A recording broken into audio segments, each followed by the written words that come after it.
사도신경으로 우리의 신앙을 고백하며 수요 저녁 예배 하나님 앞에 올려드리겠습니다.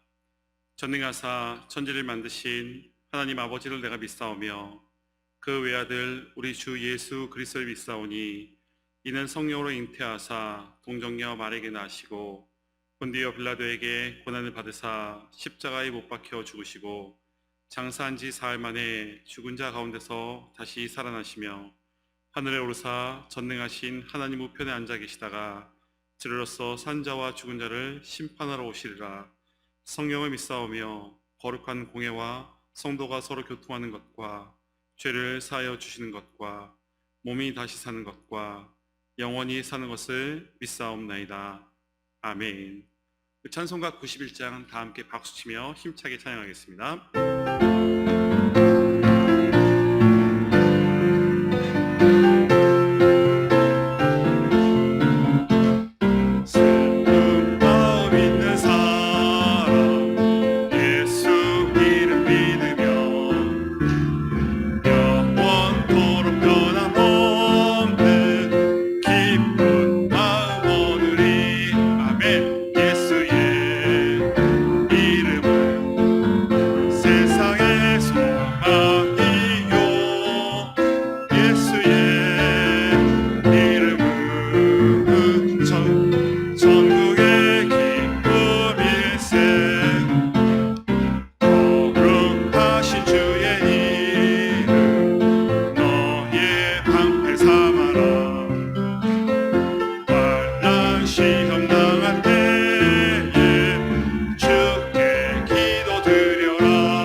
예배를 위해서 기도하겠습니다.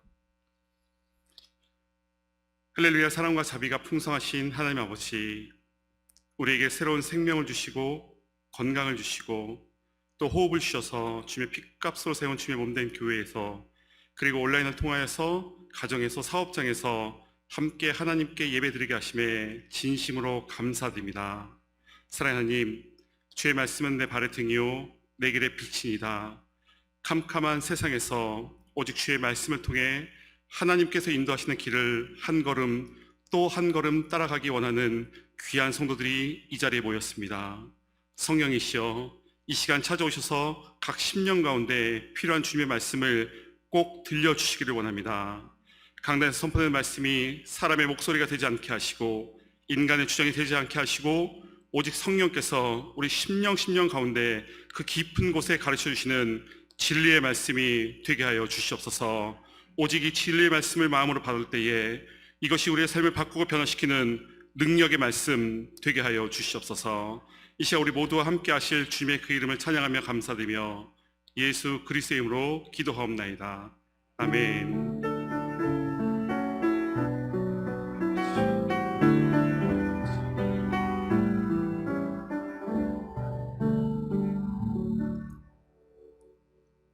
오늘 오늘 함께 은혜 받을 말씀은 신약성경 베드로전서 1장 1절로 7절까지 말씀을 우리 다 같이 합독하겠습니다. 예수 그리스도의 사도 베드로는 본도, 갈라디아, 갑바도기아, 아시아와 비두니아에 흩어진 나그네 곧 하나님 아버지의 미리 아심을 따라 성령의 거룩하게 하심으로 순종함과 예수 그리스도의 핏부림을 얻기 위하여 택하심을 입은 자들에게 편지하노니 은혜와 평강이 너에게 더욱 많을지어다. 찬송하리로다. 우리 주 예수 그리스도의 아버지 하나님이 그 많으신 긍휼대로 예수 그리스도의 죽은 자 가운데서 부활하심으로 말미암아 우리를 거듭나게 하사 산 소망이 있게 하시며 썩지 않고 더럽지 않고 쇠하지 아니하는 기업을 있게 하시나니 곧 너희를 위하여 하늘에 간직하신 것이라. 너희가 말세에 나타내기로 예비하신 구원을 얻기 위하여 믿음으로 말미암아 하나님의 능력으로 보호하심을 입었나니 그러므로 너희가 이제 여러 가지 시험을 인하여 잠깐 근심하게 되지 않을 수 없었으나 오히려 크게 기뻐하도다. 너희 믿음의 시련이 불로 연단하여도 없어질 금보다 더 귀하여 예수 그리스도의 나타나실 때에 칭찬과 영광과 존귀를 얻게 하려 함이라. 아멘. 할렐루야. 하나님의 크신 사랑이 오늘 이 저녁에 우리 모두와 함께하기를 그리스도 예수의 이름으로 축원합니다. 오늘부터 5주 동안 베드로 전서의 말씀을 통해서 함께 하나님의 은혜의 말씀을 전하고 나누기를 원하는데요. 신약 성경에서 가장 중요한 인물 한 사람을 뽑으라 한다면은 단언코 예수 그리스도, 예수님. 어제 새벽에 담임 목사님께서 성경을 예수로 풀지 않으면 풀리지 않는다라는 말씀이 너무 공감이 되고 맞는 말씀이다. 성경은 예수로 풀지 않으면 풀리지 않는다. 예수님의 그 이름만 들어도 마음에 기쁨이 있고 마음에 감사가 있고 평안함이 있고 아멘이 나올 때까지 할게요. 행복이 있고 즐거움이 있고 찬양이 나오고 아멘이신가요? 예수님. 그럼 신약 성경에서 예수님을 제외하고 가장 중요한 인물 한 사람을 뽑으라고 한다면은 성도님들은 누구를 뽑으시겠어요? 모르긴 몰라도 열의 9은 대부분은 사도 바울을 뽑지 않을까. 사도 바울. 사도행전 9장에서 사울의 회심 이후에 사도행전은 사도 바울이 가는 곳곳마다 안디옥에서 선교사로 파송받고 1차 선교여행, 2차 선교여행, 그리고 3차 로마 방문까지 하면은 4차례에 걸친 선교 전도 여행을 잘 기록하고 있고요.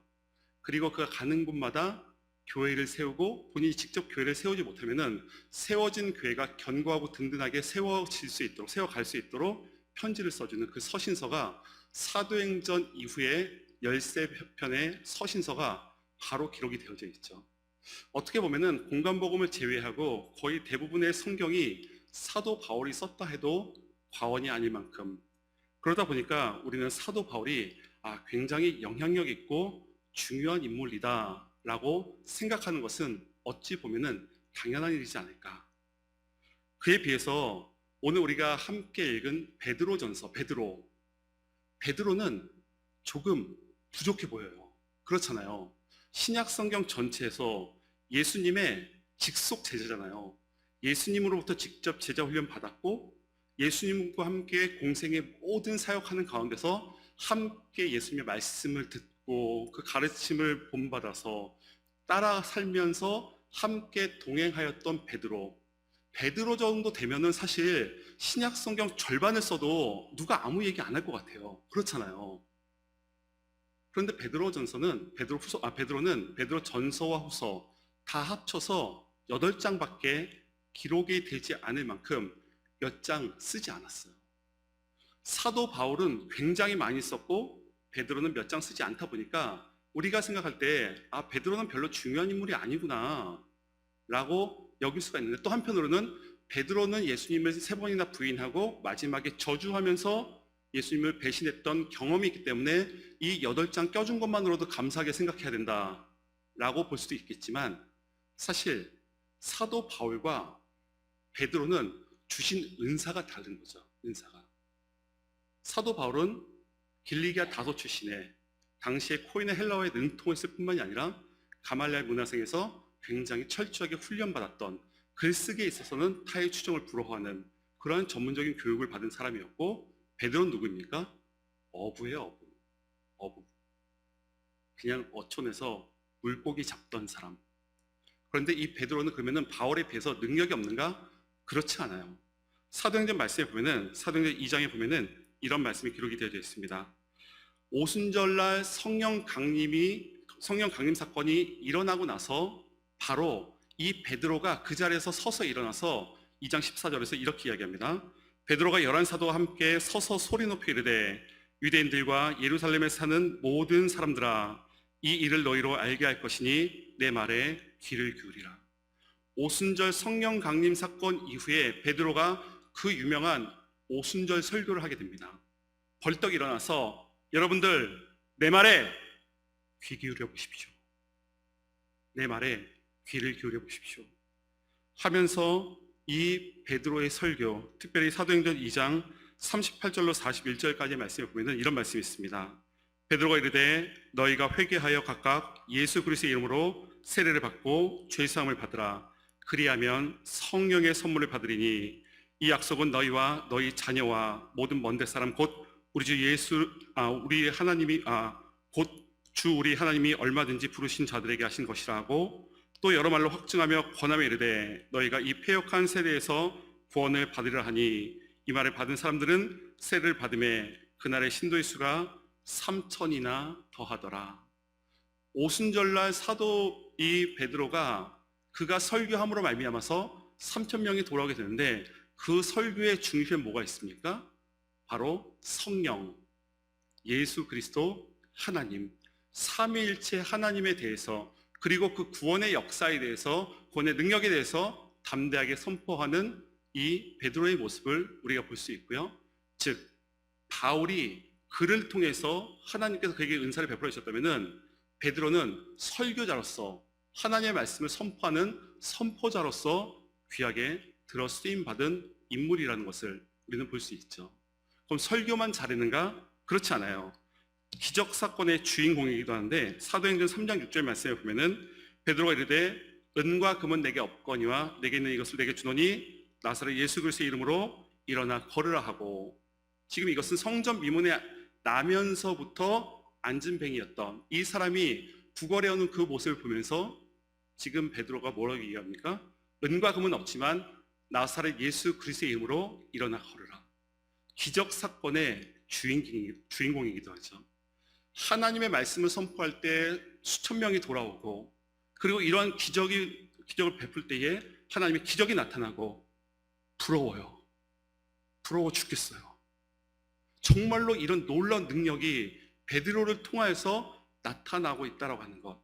베드로는 보통 사람, 보통 인물이 아니다라고 하는 것이죠. 그런데 이상하게 그럼 우리는 왜 바울한테는 마음이 조금 더 가는데 베드로한테는 조금 덜 가는 이유는 무엇인가? 제가 표를 하나 준비했는데 사도행전은 앞에 1장부터 12장까지는 베드로를 중심으로, 그리고 13장부터 나머지 28장은 사도 바울을 중심으로 해서 이야기가 전개가 됩니다. 다음 표를 하나 보여주시면은 베드로와 바울의 사역 비교표입니다. 보시는 것처럼 잘 알 수 있듯이 날 때부터 앉은 사람을 고치는 베드로, 이 모습을 사도 바울은 동일하게 행하고 그림자만 덮어도 사람들이 낳는 베드로의 이 고침받는 이 역사가 바울에게도 동일하게 나타납니다. 그리고 성공하자 유대인들이 질투하는 모습도 동일하게 나타나고, 그리고 마법사 시몬과 대결하고 마법사 바예수와 대결하고, 마치 사도 바울이 베드로가 어떤 사역을 했는지 뒤에서 뒷조사하는 것처럼 베드로는 사도 바울에게 너무나도 많은 영향을 주고 있는 것처럼 마치 바울이 베드로를 쫓아가고 있는 것 같지 않나요? 이러한 모습. 그런데 이 모습 속에서 사도 바울의 베드로를 함께 비슷하게 따라한다라고 이야기하지만 사실은 서로 다른 역사죠. 하지만 우리가 볼 때는 굉장히 비슷하면서 그리고 사도행전이 맞춰지면서 바로 바울의 서신서로 넘어가기 때문에 우리는 바울보다는 베드로를 조금 덜, 그리고 조금 부족한, 혹은 조금은 아쉬운 우리가 사도로 기억하고 있지 않은가. 그렇다면은 이렇게 말씀으로 탁월한 능력을 나타냈던 베드로가 굳이 글을 쓸 필요가 없는 거잖아요. 계속 말씀만 전하면 되는 거잖아요. 그런데 이 베드로 전서를 쓸 수밖에 없었던, 몇 장 되지도 않는 이 글을 쓸 수밖에 없었던 이유가 있다고 하는 것이죠. 그 이유는 바로 소아시아, 오늘 1절 말씀에 보면은 사도 바울이 소아시아에다가 편지를 쓰고 있는데, 소아시아는 사도 바울이 그토록 가고자 했지만 가지 못했던 지역이죠. 지금 그곳에 세워진 교회들에게 지금 편지를 쓰고 있는 모습을 우리가 보게 됩니다. 말씀을 묵상하면서 그런 마음이 드는 거예요. 당시에 소아시아, 갑바도기아를 비롯해서 갈라디아를 비롯해서 그리고 수많은 지역들, 그곳의 복음이 어떻게 전해질 수 있었을까? 누군가는 가서 복음을 전했을 거 아니에요. 그리고 누군가 복음을 들은 사람이 가가지고 그곳에 다른 사람을 전도하고 한 사람, 두 사람, 세 사람이 모여서 교회 공동체를 이루게 되었을 터인데 누가 복음을 전했을까? 우리는 이런 모습에 대해서 성경을 통해서 그 답을 찾을 수가 있는데요. 먼저 우리가 함께 읽은 베드로전서 1장 1절 말씀, 오늘 성경 말씀은 이렇게 시작합니다. 예수 그리스도의 사도 베드로는 본도, 갈라디아, 갑바도기아, 아시아와 비두니아에 흩어진 나그네. 1절에 보면은 편지를 쓰고 있는 사람은 사도 베드로, 그리고 편지를 수신이는 본도, 갈라디아, 갑바도기아, 그리고 아시아와 비두니아, 지금의 터키 지역, 당시의 소아시아 지역에 있는 그곳에 세워진 교회들에게 지금 베드로가 편지하고 있죠. 근데 1절 말씀에 보면은 지금 베드로는 예수 그리스도의 사도 베드로, 굉장히 간단하게 자기 자신을 소개하고 있습니다. 예수 그리스도의 사도 베드로가 편지를 쓰고 있다. 근데 바울은 조금 달라요. 바울은 베드로와는 조금 다르게, 그래서 갈라디아서 1장 1절 말씀에서 바울은 자기 자신을 뭐라고 소개하는가 하면은 사람들에게서 난 것이 아니요 사람으로 말미암은 것도 아니요 오직 예수 그리스도와 그를 죽은 자 가운데 살리신 하나님 아버지로 말미암아 사도된 바울은, 무언가 굉장히 많이, 바울은 굉장히 복잡하게, 굉장히 모든 것을 다 끌어다가 모아가지고 나는 사도가 되었습니다라고 하는. 근데 왜 그랬을까? 당시에 바울은 예수님의 직속 제자가 아니었죠. 그러다 보니까 사도권에 항상 공격을 받는 거예요. 공격을 받다 보니까 사도권을 변호하기 위해서 길게 쓸 수밖에 없었지만, 오늘 우리가 함께 읽은 베드로는 예수님의 12제자였잖아요. 그 중에서 수제자 그리고 애제자였기 때문에 베드로의 이름을 언급하는 것만으로도 충분한 권위가 있을 만큼. 근데 한 가지 말씀을 묵상하면 그런 마음이 들더라고요. 아니, 제자라면은 예수 그리스도의 제자 베드로가 편지 쓴다, 그렇게 쓰는 게 낫잖아요. 사도보다 예수님의 제자, 나 알지? 나 베드로야, 예수님 제자. 12명 중에서도 손가락 안에 드는 나 베드로, 예수님의 제자. 마치 예전에 암행어사가 마패를 들고 있으면 모든 능력을 다 행할 수 있었던 것처럼 제자라는 그것보다 더 확실한 게 어디 있어요. 근데 베드로는 제자라고 이야기하지 않아요. 사도는 보냄을 받은 자, 자기 자신을 가리켜서 보냄을 받은 자라는 분명한 정체성을 가지고 지금 이 편지를 쓰고 있습니다. 보냄을 받았다라고 하는 것에 선행되어야 되는 것은 선택받고 택함을 입고 그리고 사명을 부여받아서 보내진 자라는 의미죠. 예수님을 만나고 예수님으로부터 택함을 받고 예수님의 그 구원 사역에 그 예수님의 그 은혜의 말씀을 가지고 지금 사람들에게 권면하고 그 복음을 선포하는 이 사도 베드로의 모습. 제자, 그 이야기 쓰지 않고 사도, 보냄을 받았다. 누구에게 보냄을 받았는가? 바로 너희들을 위해서 나는 보냄을 받았다. 그렇다면은 여기에서 이야기하는 너희들은 누구죠? 오늘 1절 말씀에 잘 기록되어져 있는 다섯 지역.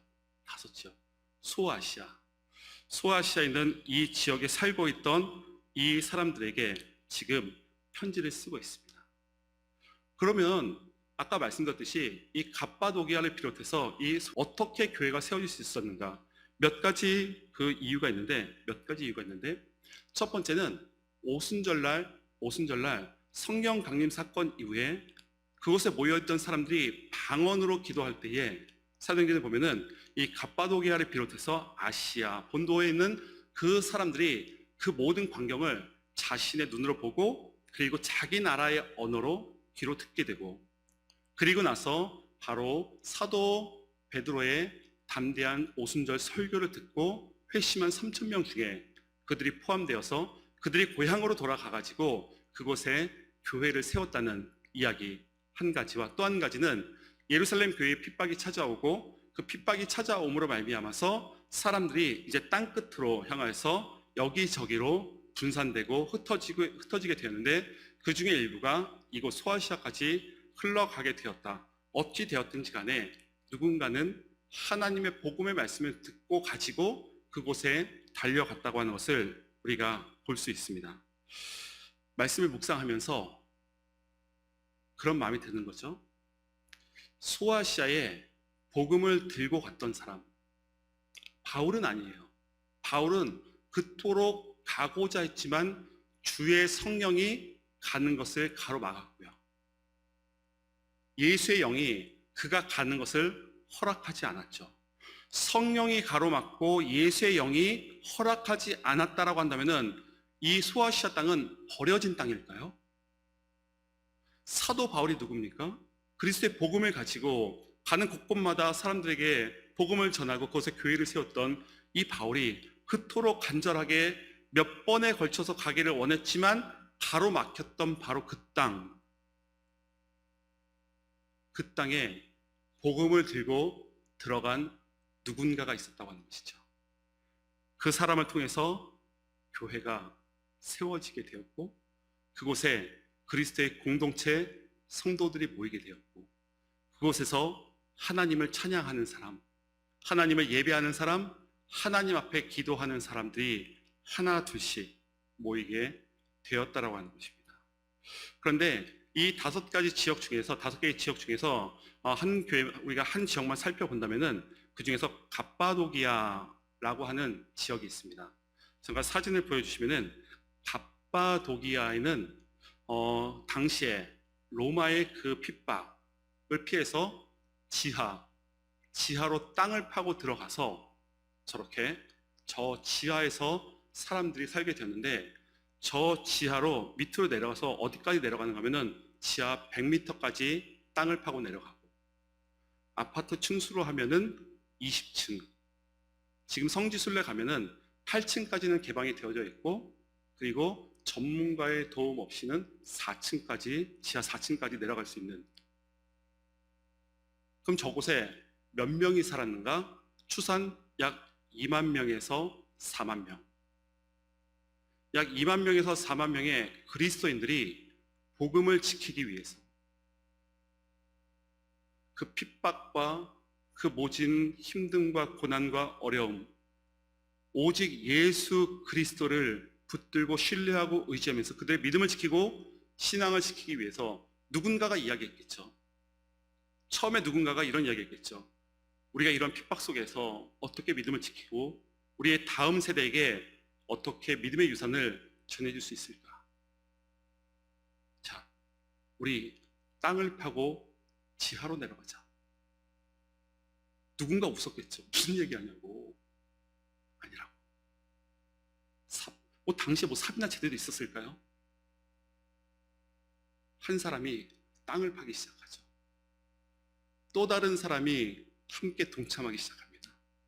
또 다른 사람이 동참하고 그들은 저 지하에서 조금씩 하루 이틀, 한 달, 두 달, 1년, 2년, 10수년 저곳에서 약 250년을 살아갔다고 합니다. 여자들과 아이들은 평생 밖에 한번 나와보지 못한 사람들이 태반이고 남자들 중에서 음식을 가지러 잠깐 밖에 나오는 사람들이 있었고 너무 오랜만에 밖에 나와서 햇빛을 보니까 바로 실명이 되고 지하에서 허리를 제대로 펴지 못하니까 곱추가 되고 그 곱추가 된 사람들만 따로 관리하는 사람이 있었다고 말할 만큼 그곳에 살던 사람들 오직 믿음 하나로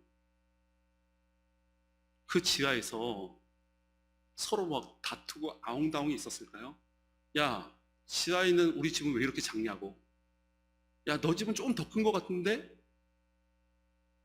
서로 아둥바둥 살아갔을까요? 그러지 않았을 것 같아요.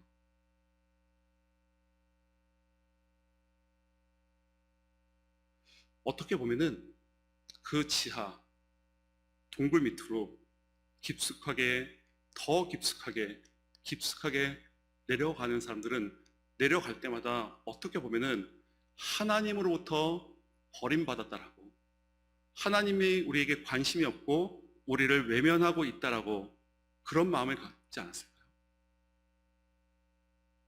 하지만 그들은 더 깊은 곳에 내려가면 내려갈수록 믿음을 지키고 그리고 주님을 찬양하며 주님을 예배하며 그러던 차이에 베드로로부터 편지를 받게 됩니다. 누군가가 이야기했겠죠. 베드로한테 편지가 왔다고. 대부분의 사람은 베드로가 누구지? 왜 그런가 하면은 지금 이 베드로 전서가 쓰여질 당시의 시간은 예수님께서 부활 승천하시고 오순절날 성령 강림 오순절 사건이 있고 오순절날 베드로가 설교하고 나서 30년이 지난 약 30년이 지난 시점이에요. 베드로가 누구인지 알지 못하는 사람들이 태반인 바로 그 자리에서 누군가는 베드로를 기억하는 사람이 있었을 것이고요. 30년 전에 그 말씀을 듣고 주님을 구주로 영접했던 누군가가 있었을 것이고요. 그 베드로, 오순절날 예수 그리스도의 십자가의 복음의 메시지를 전했던 그 베드로, 편지를 달라고 누군가가 서서 떨리는 목소리로 그 편지를 읽어나가겠죠. 예수 그리스도의 사도 나 베드로가 소아시아에 살고 있는 너희들에게, 그 너희들은 바로 흩어진 나그네에게 편지하노니.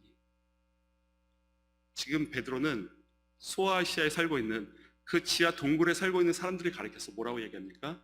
흩어진 나그네라고 말하고 있습니다. 이 흩어짐, 이것은 디아스포라, 우리가 잘 알고 있는 디아스포라라는 단어이고요. 그리고 나그네, 각각의 지역에 흩어져서 살고 있는 나그네는 잠시 잠깐 살다가 떠나는 사람이잖아요. 지금 그 지하 동굴에서 영원히 살고 있는, 언제 끝날지 모르는 삶을 살고 있는, 어떻게 보면은 마치 거기가 전부인 것 같은 삶을 살고 있는 사람들에게 너희들은 나그네다. 나그네 인생을 살아가는 사람이다. 지금 베드로는 두 가지의 정체성을 이야기합니다. 첫 번째의 정체성은 사도라는 정체성, 두 번째는 나도 나그네고 너희들도 나그네라고 하는 것.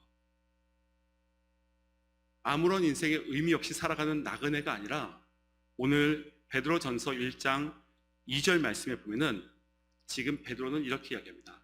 1장 2절 말씀에 보면은 베드로가 이야기하는 것은 곧 하나님 우리 아버지의 미리 아심을 따라서 성령의 거룩하게 하심으로 순종함과 예수 그리스도의 피뿌림을 얻기 위하여 택하심을 입은 자들에게 편지하노니. 지금 뭘 이야기하고 있습니까? 하나님, 성령, 예수 그리스도. 이거 어디서 본 것 같지 않나요? 아까 제가 설교 서두에 말씀드렸던 것처럼 사도행전에서 오순절 설교할 때에 사도 베드로가 선포했던 바로 그 말씀, 하나님, 성령, 예수 그리스도. 30년 전이나 30년이 지나고 나서 베드로는 뭘 이야기하고 있습니까? 똑같은 삼위일체 하나님을 이야기하고 있습니다. 하나님께서 택하시고 그리고 우리를 알고 계시다. 그 지하에 있는 그 사람들, 하나님께서 너희를 택하셨다. 하나님이 우리를 버린 것 같고 나에게 관심이 없는 것 같고 나를 외면하신 것 같은 그 상황 속에 놓여있는 그들에게 하나님께서 너희들을 택하셨고 그리스도의 십자가의 그 보혈의 피로 너희를 깨끗하게 씻어주시고 성령께서 너희를 거룩하게 하시는 그 자리로 불러주셨다라고 지금 이야기하고 있죠. 그 삼위일체의 그 하나님, 30년 전에 베드로의 선포되는 그 말씀을 들었던 그 사람들은 30년 후에 베드로의 동일한 말씀을 들으면서 변함없는 하나님의 은혜, 하나님께서 나를 택하시고 그리고 나를 미리 알고 계시다, 하나님께서 나를 알고 계시면은 그거 하나면 다 된 것 아닌가요? 하나님께서 나를 알고 계시고 나의 형편을 알고 계시고 우리의 가정을 알고 계시고 우리의 자녀들의 삶을 알고 계시고 우리의 사업장을 알고 계시고 하나님께서 이 자리에 있는 또 온라인을 통해서 예배드리는 나를 알고 계시다라고 하는 그 십자가의 보혈의 능력으로 나를 붙들고 있기에 우리는 나그네 인생을 살아간다 할지라도 하나님의 택하심을 받은 나그네의 삶을 살아간다라고 하는 것입니다. 그렇다면은 나그네 인생을 살아가는 사람들은 어떻게 살아가야 되는가? 어떻게 살아가야 되는가? 첫 번째는 베드로전서 1장 3절 말씀에 보면은 이런 말씀이 있습니다. 우리 주 예수 그리스도의 아버지 하나님을 찬송하리로다. 그의 많으신 긍휼대로 예수 그리스도를 죽은 자 가운데서 부활하게 하심으로 말미암아 우리를 거듭나게 하사 산 소망이 있게 하시며. 영어 성경에 보니까 into, 소망 안으로 들어가는 삶. 소망이라고 하는 것은 그렇잖아요. 우리가 소망이라는 단어를 들으면은 뭔가 미래에 내가 바라고 내가 이루고자 하는 것, 뭔가 내가 아프면 이게 깨끗이 낫게 되고 뭔가 깨끗하게 깔끔하게 회복되고 뭔가 나에게 이런 것이 내가 바라는 것이 주어지는 것, 낙관주의죠. 낙관주의. 소망은 낙관주의가 아닙니다. 그리고 소망은 무언가 내가 그 일을 해낼 수 있는 그 능력이 내 손에 주어지는 것, 그것은 자기 만족이죠. 소망이라고 하는 것은 바로 예수 그리스도, 예수 그리스도가 내 안에 살아 계시기에 주님과 함께하는 삶을 살아가는 것. 그래서 오늘 말씀에 보면은 부활하신 예수 그리스도로 말미암아, 부활하심이 먼저 기록이 되어져 있죠. 부활하심 전에 뭐가 있습니까? 우리가 부활절 전에 어떤 절기를 보내죠? 사순절을 보내죠. 사순절은 주님의 십자가의 고난과 고통과 죽으심을 묵상하는 기간이잖아요. 부활이 없으면은 고난은 고난으로 끝나죠. 부활이 없으면은 절망은 절망으로 끝나고, 부활이 없으면은 낭망은 낭망으로 끝나고, 부활이 없으면 눈물은 눈물로 끝나는 거예요. 하지만 부활의 주님이 우리와 함께 하시기에 그 부활의 신앙을 가지고 우리가 어디를 향해서 산 소망 안으로 들어가는 것, 주님의 그 품 안으로 들어가는 것, 무언가 미래에 잘 되겠지가 아니라 지금 내가 예수님의 그 품 안으로 들어가는 것, 어떠한 형편과 상황에 놓여 있든지 간에 나와 함께 하시고 동행하시고 나를 붙드시는, 그래서 우리는 내가 그리스도와 함께 십자가에 못 박혔나니 이제 내가 사는 것이 아니라 내 안에 그리스도 예수와 함께 살기에 나는 죽은 인생을 살아가는 것이 아니라 힘들고 어렵지만 고난의 시간을 보내고 있지만 그럼에도 불구하고 소망의 주님과 함께 살아간다. 소망의 주님 안으로 들어가는 것. 그래서 이 땅에서의 나그네는 첫 번째 어디로 들어갑니까?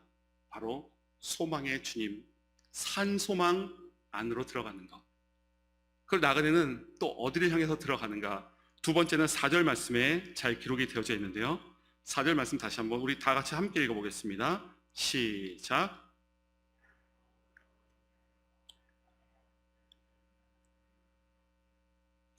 이 유산은 여러분을 위하여 하늘에 간직되어 있습니다. 썩지 않고 더러지지 않고 나이가 없어지지 않는 유산, 하늘의 유업, 하늘의 유업 안으로 들어가는 것. 어디를 향해 들어갑니까? 하늘의 유업으로 들어가는 거예요. 우리의 마음이 자꾸 이 세상에서 썩어 없어지는 것에 우리는 자꾸 그것을 더 갖지 못해서 그것 때문에 내 마음을 흔들리고 그것 때문에 내 마음이 요동치고 그것 때문에 내가 자꾸 잠 못 자고, 그것이 아니라 나를 위해 예비하신 하늘의 유업. 그래서 내가 장차 받게 될 그 하늘의 영광이 이 세상 그 무엇과도 비교조차 되지 않기 때문에 우리가 하늘의 유업을 바라보면서 그 안으로 들어가는 거예요. 우리의 마음을 잡고 세상을 향해서 더 좋은 것, 더 만족하는 것을 위해서 내 마음을 잡고 그쪽을 향해서 들어가는 인생이 아니라 저 천국을 바라보면서 하늘의 유산을 바라보는 것. 오늘 이 편지를 쓰고 있을 때 당시에 갑바도기아 성도들을 비롯해서 그 지하에 있는 사람들, 지하 1층, 2층도 아니고 지하 19층, 20층까지 내려갔은 그 사람들, 그곳에서 하늘을 바라볼 때 하늘이 보입니까? 보이지 않아요. 하늘이라고 하는 개념조차 갖지 못하는 그들에게 하늘의 유산을 바라봐. 그들이 지금 바라보는 것은 컴컴한 지하세계, 그 어두운 동굴뿐인데 그곳에서 장차 너희가 받게 될 하늘의 유산을 바라보고 그 유산 안으로 들어가라. 지금 너희가 이곳에 있지만 이곳이 영원한 것이 아니기에 하늘이 열려 있기에 그 하늘의 유산을 바라보고 하늘의 영광을 바라보고, 그래서 내 눈 주의 영광을 바라보는 것. 어떠한 형편에서 지금의 내 상황은 마치 갑바도기아 교인들처럼 지금의 내 눈앞에는 모든 것이 막혀 있는 것 같고 모든 것이 나를 옴짝달싹 못하게 나를 사로잡는 것 같고 내 발목을 잡아오고 너무 답답하고 초조하고 불안한 이 상황에 놓여 있지만 나는 이 상황을 바라보면서 불안해하고 두려워하는 인생 살아가는 것이 아니라 나는 눈을 들어서 하늘을 바라봅니다. 나는 하늘의 유산 안으로 들어가는 나그네입니다. 믿음의 나그네는 어떻게 살아갑니까? 하늘의 유산 안으로 들어가는 삶을 살아가죠. 그리고 나그네는 마지막에 어디를 향해서 들어가는가? 세 번째는 5절 말씀 우리 다 같이 함께 읽겠습니다. 시작. 너희가 말세에 나타내기로 예비하신 구원을 얻기 위하여 믿음으로 말미암아 하나님의 능력으로 보호하심을 입었나니. 아멘. 세 번째는 어디를 향해서 들어갑니까? 보호하심 안으로 들어가는 인생. 우리가 어디를 향해 들어갑니까? 보호하심 안으로 들어가는 거예요. 우리가 자꾸 어떤 문제 앞에서 내 마음이 불안하고 내 마음이 초조하고 내 마음이 답답하고 절망과 좌절이 찾아오는 이유는 보호하심 안으로 들어가려고 하지 않고 보호하심 가운데 있다가 자꾸 밖을 향해서 나가려고 하다 보니까 하나님께서 나의 방패가 되시고 나의 산성이 되시고 구원의 뿔이 되시고 나를 지키시고 나는 날마다 지존자의 그늘 아래서 전능자의 숨결을 느끼며 살아간다라고 고백은 하지만 그 자리에 계속 머물러 있는 것은 조금은 불편하고 답답하다 보니까 자꾸 나가려고 들어요. 보호하심 밖으로 나가려 들다 보니까 가장 먼저 찾아오는 것은 뭡니까? 실망. 하나님께서 나를 지켜주지 아니하시네? 하나님은 나한테 관심이 없으시네? 두 번째 찾아오는 건 무엇입니까? 두려움. 보호하심 밖에 있다 보니까 두려워요. 이것이 잘 될까? 안 되면 어떻게 하지? 고쳐지지 않으면 어떻게 하지? 주어지지 않으면 어떻게 하지? 회복되지 않으면 어떻게 하지? 두려움이 찾아요. 이 땅에서 믿음의 나그네로 살아가는 사람들은 밖으로 나가는 인생이 아니라 보호하심 안으로 들어가는 인생인 줄로 믿습니다. 하나님의 능력 안으로 들어가는 거예요. 하나님의 보호하심, 하나님 나를 보호하고 계심을 믿습니다. 보호하고 계시죠. 근데 그 단순한 한 번의 기도가 아니라 나를 지키시고 보호하시는 그 하나님께서 나를 어떻게 지키시고 어떻게 보호하시고 어떻게 붙들고 계시든가를 어디에서 확인할 수 있습니까? 하나님 말씀 안에서. 이 말씀 안에서 나를 붙들고 계시고 나와 함께 하시고 동행하길 원하시는 하나님 아버지의 마음이 잘 기록이 되어져 있기에 하나님께서 나를 붙들고 계시다. 붙드는 것은 대충 이렇게 손을 붙잡고 그 정도가 아니죠. 제가 군대에 있을 때 저는 헌병대는 군인 경찰이라고 해야 되죠. 근데 탈영병들이 있어요. 탈영. 군 생활을 하지 못하고 군대 밖으로 도망치는 사람들, 그런 사람들을 탈영병이라고 하는데 탈영병을 전문적으로 잡는 군대 보직이 있습니다. 그걸 가리켜서 DP조라고 합니다. DP조. 군탈체포조. 탈영한 병사들만 전문적으로 잡으러 다니는 병사들이 있어요. 근데 저희 부대는 전국 부대에서 최고의 성적을 거뒀던 그 DP조, 군탈 체포조 요원들이 있었는데 물어봤어요. 아니 어떻게 이렇게 잘 잡아오냐? 어떻게 이렇게 잘 잡아오냐? 잡아오면은 휴가가 있다는 거예요. 잡아올 때마다 휴가를 줘요. 잡아올 때마다. 분명한 그들이 이루고자 하는 목표가 있습니다. 근데 잡아올 때 보통 이렇게 수갑을 채워서 잡아오죠. 근데 수갑을 채운 뿐만이 아니라 이 허리 뒤 여기를 꽉 붙잡고 데리고 오는 거예요. 왜 여기를 붙잡는가 하면은 허리 뒤를 붙잡으면은 도망치고자 해도 도망치지를 못해요. 거기를 꽉 붙잡아가지고 절대로 놓지 않고.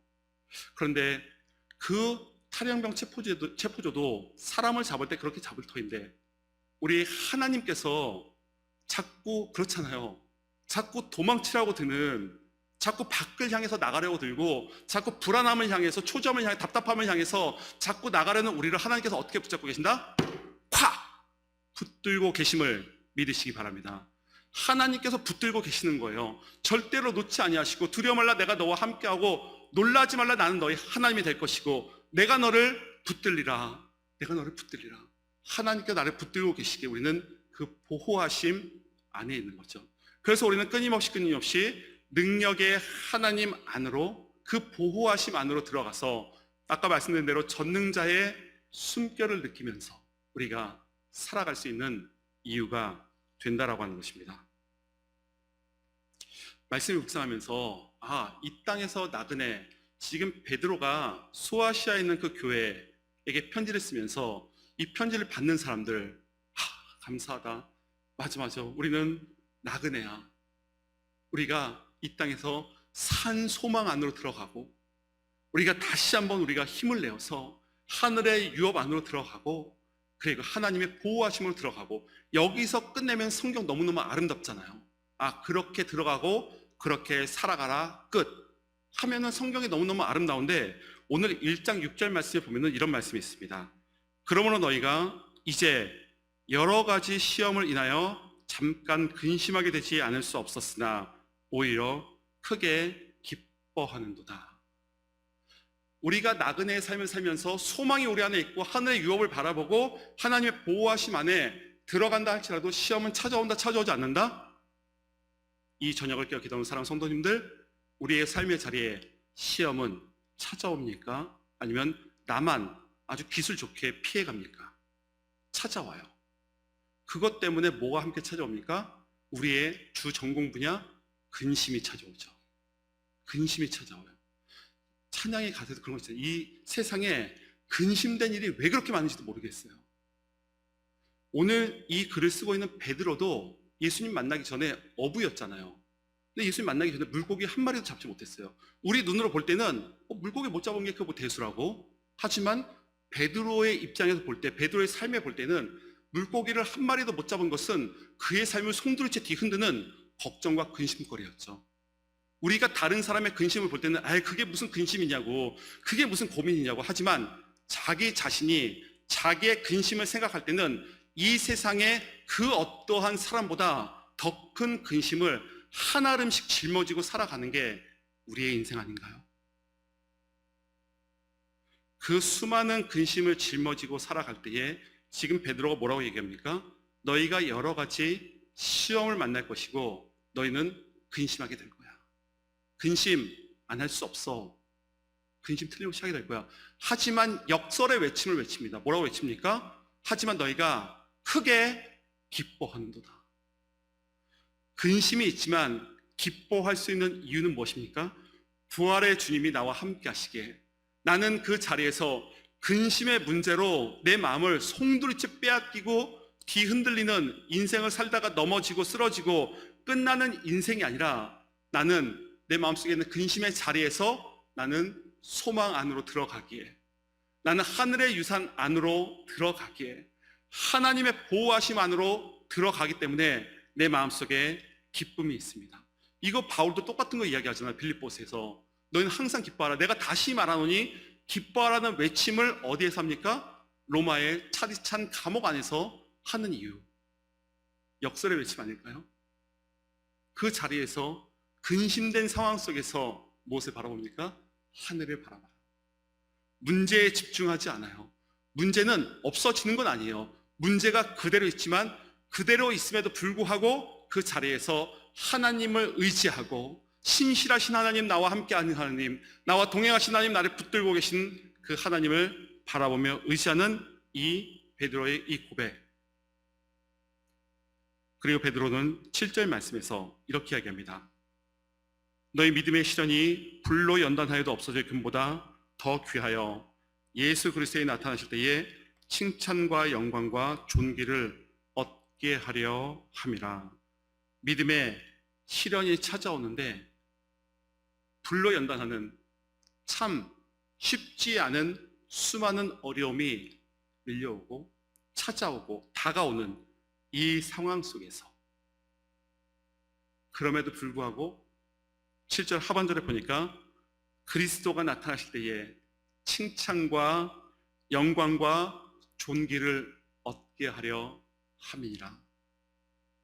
지금 베드로가 소아시아 교회에 있는 누가 세웠는지 알 수 없는, 복음이 어떻게 전해지는지 알 수 없습니다마는 성령의 역사로 말미암아서 땅끝까지 복음이 전파될 때에 귀하게 쓰임 받았던 이 성도들, 그 지하 동굴 안에서 차디찬 그 지하 세계에서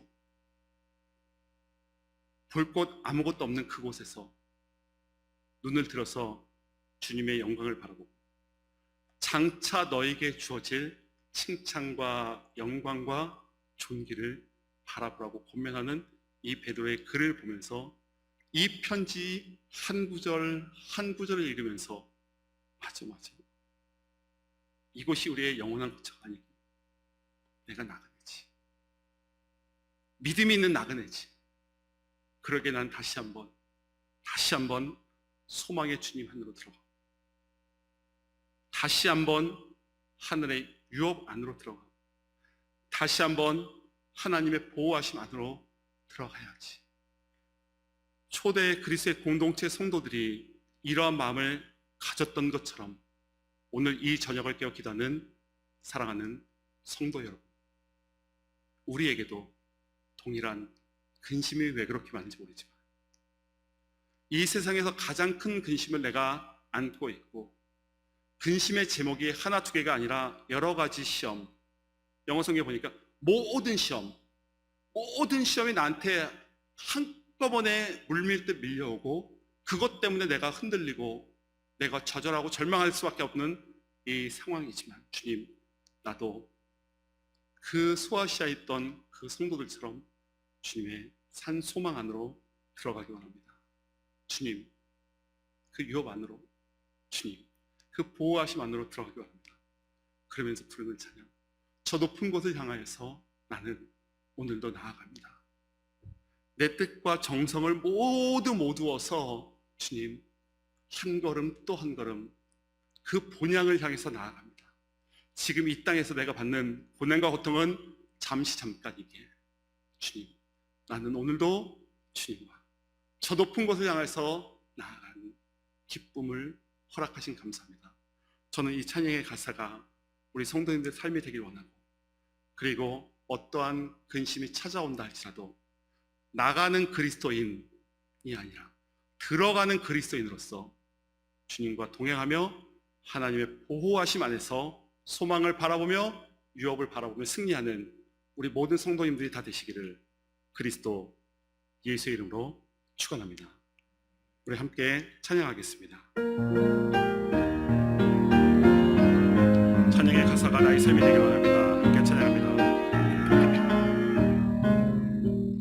저 높은 곳을 향하여 날마다 나아갑니다. 내 뜻과 정성 모두어 날마다 기도합니다. 주여 내 발붙드사 그곳에서 하소서. 그곳은 빛과 사랑이 언제나 넘치고 1절 다시 한번 찬양합니다. 저 높은 곳을 향하여 날마다 나아갑니다. 내 뜻과 정성 모두어 날마다 기도합니다. 그 주연의 발붙드사 그곳에서 대하소서. 그곳은 빛과 사랑이 언제나 넘치옵니다. 우리 이제 다 함께 기도하며 나가길 원합니다.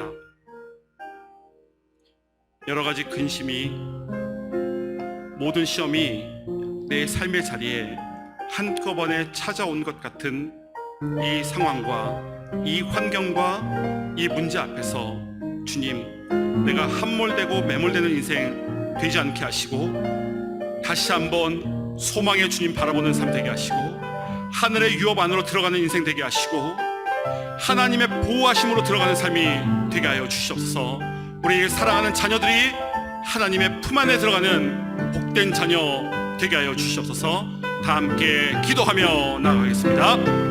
할렐루야. 사랑에 감사합니다. 하나님, 우리가 들어가는 그리스도의 삶을 살아가게 하여 주시옵소서. 아버지, 수많은 걱정과 근심과 고민과 아픔과 어려움이 우리의 삶을 아버지 뒤통끝에 뒤 흔들고 우리를 넘어지게 만들고 낭망하게 만들지만 주님, 그 가운데서도 근심은 잠깐이요 시험도 잠깐이요 우리와 함께 하시고 동행하시고 우리를 붙드시는 하나님을 바라보면서 소망 안으로 다시 한번 들어가는 삶이 되게 하시고 아버지, 우리가 다시 한번 아버지 우리가 하늘의 유업 안으로 들어가는 인생 되게 하시고 아버지, 다시 한번 우리가 하나님의 보호하심 안으로 들어가는 그리스도인 되게 하여 주시옵소서. 밖으로 자꾸 나가려 하는 우리 아버지 못된 악한 습성이 끊어지게 하시고 아버지, 우리를 밖으로 내끄는 아버지 모든 선한 유혹이 끊어지는 역사가 있게 하여 주시옵소서. 할렐루야. 사랑에 감사합니다. 소망 안으로 들어가는 삶이 되게 하시고 하늘의 유업 안으로 들어가는 인생 되게 하시고 하나님의 보호하심 안에 거하는 인생 되게 하여 주시옵소서. 우리는 이 땅에서 살아가는 믿음의 나그네 일터인데 하나님, 이 세상의 것에 집착하며 이 세상의 것을 더 많이 갖지 못하고 소유하지 못해서 불안해하며 답답해하며 내 마음 요동치며 흔들리며 살아가는 인생이 아니라 하나님, 내 눈을 들어서 하늘의 영광을 바라보게 하시고 나와 함께 하시고 동행하시는 주님과 함께 십자가의 길 동행하면서 주님 찬양하면서 주님과 기쁨의 교제를 나누는 복된 인생 되게 하여 주시옵소서. 특별히 중보하며 기도하는 것은 우리 사랑하는 자녀들을 위해서 기도합니다. 하나님, 우리 사랑하는 자녀들 말세지 말 이 험한 세상 가운데에 하나님, 소망의 하나님을 붙들게 하시고 하늘의 유업을 바라보게 하시고 날마다 하나님의 보호하심 안에 거하는 우리의 사랑하는 자녀들 되게 하여 주시옵소서. 하나님의 보호하심 안에서 자꾸 벗어나게 만드는 모든 어둠의 영은 나사렛 예수 그리스도의 명하노니 떠나갈 지어다. 결박되어 끊어질 지어다. 아버지여, 주의 성령께서 우리의 자녀들을 지키시되 강권적으로 지키시고 보호하여 주시옵소서. 이제는 우리 주 예수 그리스도의 은혜와 하나님 아버지의 사랑하심과 성령님의 위로 역사 교통하시는 그 은혜가 다시 한번 소망의 하나님을 붙들며 하늘의 유업을 바라보며 무엇보다 하나님의 보호하심 안으로 들어가기로 작정하며 결단한 우리 사랑하는 성도들 머리머리 위에 언제나 영원토록 함께 하시기를 간절히 축원하옵나이다. 아멘.